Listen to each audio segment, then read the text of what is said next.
about your team tonight. What was the difference after halftime? I guess what did you guys talk about doing after halftime? Well, we told them, don't panic. We played probably as poor as we could play in that first half, and don't panic. Let's go back out and do what we do. We made a few adjustments in the passing game. We didn't really throw it in the second half much, but I thought they responded really well, and we came out and did what we do best. That's run the football. Yeah, why was it? You just felt like they couldn't stop the run? Why did you decide to? Yeah, that's probably poor coaching on my part in the first half, throwing it so much, in certain situations, because they were bringing pressure with the linebackers, and in some cases we didn't have enough guys to pick them up. So we went back to the run game, which we do best, and I thought we responded. Our kids really did a good job.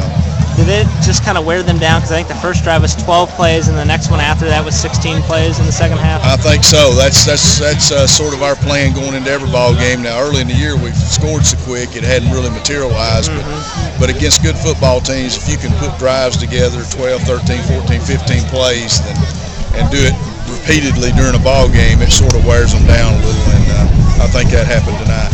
You mentioned not panicking. What was, I guess, the mindset at halftime? How did your guys feel? It's a little bit different. The closest, I guess, lead that you guys have had all year at halftime. Yeah, it was, and it's probably good for us to be in that situation a little bit. Our guys were looking around a little bit and had the long faces in there. I told them, I said, hey, this is the fun part, playing a close ball game. Those blowouts sometimes are not a whole lot of fun.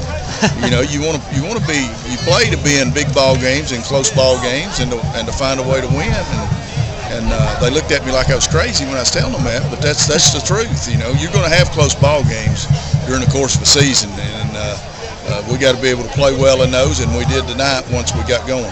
Were they surprised by Gallatin, your team, you think? I don't think so. I think they understand Gallatin's a tradition-rich program, and we knew looking at them on tape they had some really good-looking kids, some good-looking athletes, and I don't think they were surprised. I think they were surprised at how poorly we executed offensively in that first half. But we got it together, and they responded. Talk about Ben Green again, getting him going. Was that more of, again, just getting him going, or the offensive line opening some things up? Well, that's sort of been our bread and butter going to Ben all year. So we went back to it to start the half, and we were going to get it in his hands a bunch in the second half. I had every intention of not throwing it at all. We threw one pass, I think, in the second half for a touchdown. Yeah. But we wanted to go back to doing what we did the best, and that's run the power sweep and giving it to Ben and letting him run with the football, and we did that and had success with it. How's he feeling now? I think he's fine. He's good. He's not a real big guy, so he's going to probably have nicks and bangs the whole year. But no, he was fine. He just tweaked it a little bit, but he's begging to go back in. When we substituted for him. But we're proud of him. Other injury updates. I saw Matt Morris came out as well. How bad is that? I don't know yet. We're going to have to find out tomorrow. I hope it's not bad because he's been playing well for us.